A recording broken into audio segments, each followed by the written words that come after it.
এইগুলাকে কিভাবে যে আমি ভুলে থাকবো আমি নিজেও জানি না, কারণ এগুলো আমার নিঃশ্বাস, আমার প্রাণ, আমার জান, এরকম একটা নিজের সন্তানের মতন এগুলোকে আমি এত যত্ন করছি।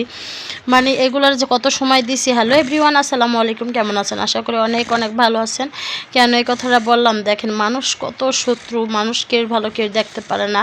হয়তো আমি এই গাছগুলোর পিছনে মনে হয় লাখ টাকার উপরে খরচ করে ফেলাইছি, কিন্তু এই যে মুরগি গাছ, আমার এগুলো যেটা শখের বিষয় আমি করছিলাম, কিন্তু লাখ টাকা খরচ করে কিন্তু আমি 1000-2000 টাকারও শাকসবজি খাইনি, ফলমূল খাইনি। ফল গাছ তো মানে রিসেন্টলি আনছি, অল্প কয়েকদিন ধরে যে মাত্র লাগাইছি। আর মানুষ আমার পিছে কী বাজাব আছে দেখেন, ভাড়াটেরা। আমি একবার সত্যি বলি যে আল্লাহ তাদের একটু ভালো করবে না, কারণ গাছ হয়েছে আমাদের হযরত মুহাম্মদ সাল্লাল্লাহু আলাইহি সাল্লাম ভালোবাসতেন, আমি ওরকমই ভালোবাসি গাছকে, যে আমি এত ভালোবাসি, মানে নিজের সন্তানের মতন এগুলোর আমি যত্ন করছি। কিন্তু আমার পিছে এমন শত্রু বাজলো যে বাড়িওয়ালার কাছে কী বলছে না বলছে আমি নিজেও জানি না। আমার মনে হয় না আমি কেউর সাথে কোনো অন্যায় করছি। আমি মাঝখানে গাছ লাগাইছি, আরও 3বার এটা সাইডটা লাগাইছে, কিন্তু আমার সবসময় আমার চাপাই রাখছে দিক দিয়ে ওদিক দিয়ে। তারপর আমি কখনো কিছু বলি নাই যে এটা তোমার নিজের বাসা না, যে যেভাবে থেকে শান্তি পায় পাক, আমারও চাপাই রাখুক, সমস্যা নাই। তো আল্লাহর রহমতে আমার এরকম শাকসবজি একটু বেশি হয়েছে, সবাইকে আমার বেশি যত্ন করছে। আর দেখেন নতুন নতুন আম গাছ আনছি, ফল গাছ আনছি, এগুলো এখন আমি বাড়ির জন্য আনি নাই, এগুলো আনছি আমি নিজের জায়গা কিনছি। এই জায়গার জন্য হয়তো আমি 1 বছর একটু যত্ন করে আমি পাঠাই দিতাম। আর আমার দেবর বাইরে থেকে আসলেও বিয়ে করবো, পরে আমার দেখা যায় ও খাইতো, গাছ তো আমার থাকতো, এরকম একটা নিয়ত ছিল যে আমি একটু যত্ন করি। আমি তো মিনিমাম আর 5-6 বছর লাগবে আমার গ্রামের বাড়িতে যাইতে। আর কিন্তু মানুষ যে এত পিছনে বাজ্যা গেছে, বাড়িওয়ালা বলতেছে 15 দিনের ভিতরে গাছ নামে হেলাইতে, কিন্তু আসলে কি এই জিনিসটাকে বলেন ঠিক হয়েছে?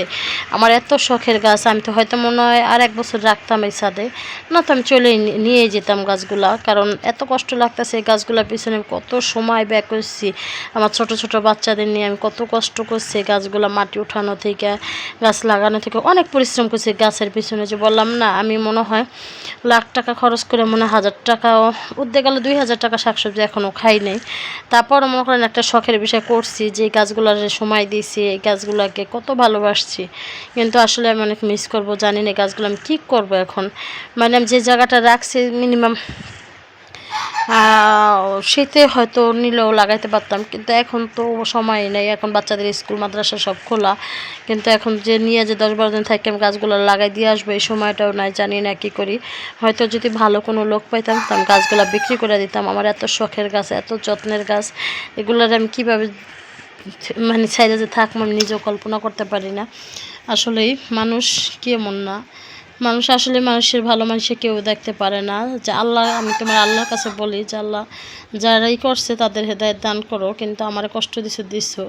আমার এত খারাপ লাগতেছে যে গাছগুলোর আমি কত মিস করব, কতই আমি 2 বছর ধরে গাছগুলোর একবার নিজের সন্তানের মতন যত্ন করে লালন পালন করতেছি। আর এদিকে তো দুপুরের জন্য চিংড়ি মাছ ভুনা করলাম, আর হলো বেগুন ভর্তা করলাম। এই যে টুকিটাকি একটু ভর্তাই না খাইতে পারতাম, একটু গুঁড়া মাছ রান্না করতাম, দিয়ে একটা ছিঁড়া, আহামরিতে আর সবজি হয় না ছাদ বাগানে, 1-2টা হয়, এরই একটা শান্তি, যে ছিঁড়ি খাই এরই একটা অনেক শান্তি লাগে। কিন্তু তো ভিডিওটা যদি ভালো লাগে অবশ্যই লাইক কমেন্ট শেয়ার করে দেবেন। আর আমার কাজগুলো যদি কেউ নিতে চান অবশ্যই আমার কমেন্টে জানাবেন। সবাই ভালো থাকবেন, সুস্থ থাকবেন, আল্লাহ হাফিজ, আসসালামু আলাইকুম।